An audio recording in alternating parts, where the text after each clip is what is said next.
कि यह व्यक्ति बिहार के नवनिर्माण में एक नई शिलालेख लिखने जा रहा है कि जिनके घर में खाना नहीं है, अगर उनको पेट भर दिया जाए तो खुश हो जाते हैं। हमारे घर का नाला ठीक से बन रहा है या नहीं। बिहार में चुनाव का आगाज हो गया है, ऐसे में सभी पार्टी अपना प्रयास, अपना प्रचार कर रही है, जनसंपर्क अभियान चालू है।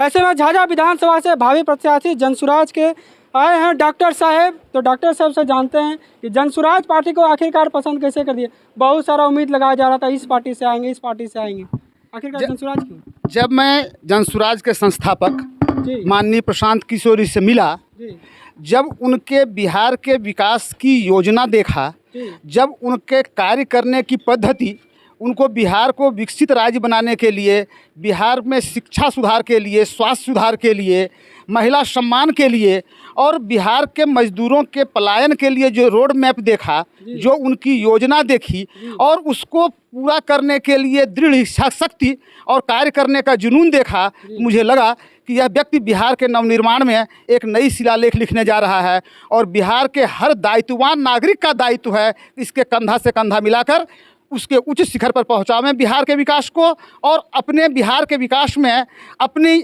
सहभागिता को सुनिश्चित करें। यही सोचकर मैं जनसुराज में शामिल हुआ।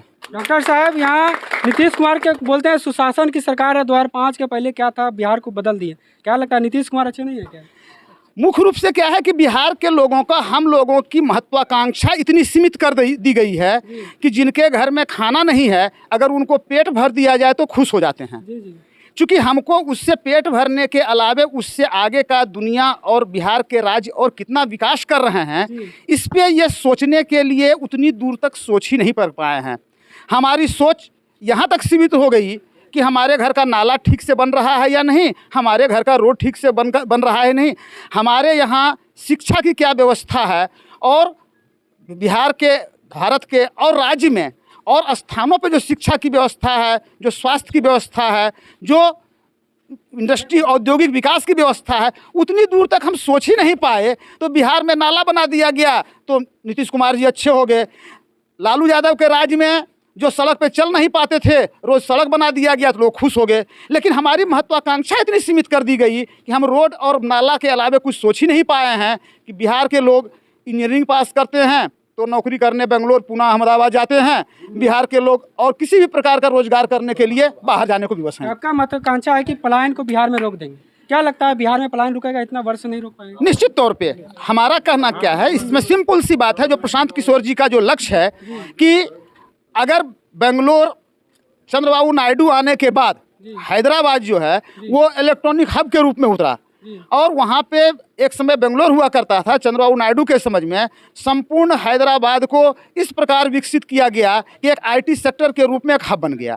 तो क्या बिहार के जो इंजीनियर्स हैं, जो एमबीए हैं, वो पास करके पुणे, हैदराबाद, बेंगलोर, मुंबई में नौकरी करते हैं? क्या इस प्रकार का सेंटर बिहार के पटना, भागलपुर, दरभंगा में क्यों नहीं बनाया जा सकता है ताकि बाहर के लोग बिहार में नौकरी करने के लिए आवें? अब डॉक्टर में सेवा दे रहे थे जनता को, इस बार विधायक के रूप में सेवा देना चाहते हैं, क्या सफर रहा है डॉक्टर विधायक? देखिए, निश्चित तौर पे इस संदर्भ में सिर्फ एक बात कहना चाहूँगा कि पिछले 22 वर्षों से लगातार मैंने जब से अपने चिकित्सकीय जीवन को प्रारंभ किया, ये अपने लोगों का एक प्रेम भाव रहा, अपने ज़मीन की मिट्टी से सौंधी खुशबू रही कि हमारे क्षेत्र से कोई भी लोग जाए, किसी भी प्रकार के इलाज के लिए जाएं, जब मेरे पास पहुंचे तो मैंने कोशिश की कम से कम फीस में या आधे फीस में, अधिकतर सभी बिहार के अपने एरिया के सभी लोगों का मैंने आधे फीस में कार्य किया। और आपको बता दूं कि मैं देवघर में रहते हुए अभी 11 गाँवों को शिक्षा, स्वास्थ्य और जनसंख्या नियंत्रण के ध्यान में रखते हुए 11 गाँवों को गोद लिया और जहाँ पे मैं अपनी संस्था वर्ल्ड रिस्पॉन्सिबल सिटीजन ऑर्गेनाइजेशन के माध्यम से उतने गाँवों में शिक्षा और स्वास्थ्य की व्यवस्था को ध्यान दे रहा हूँ।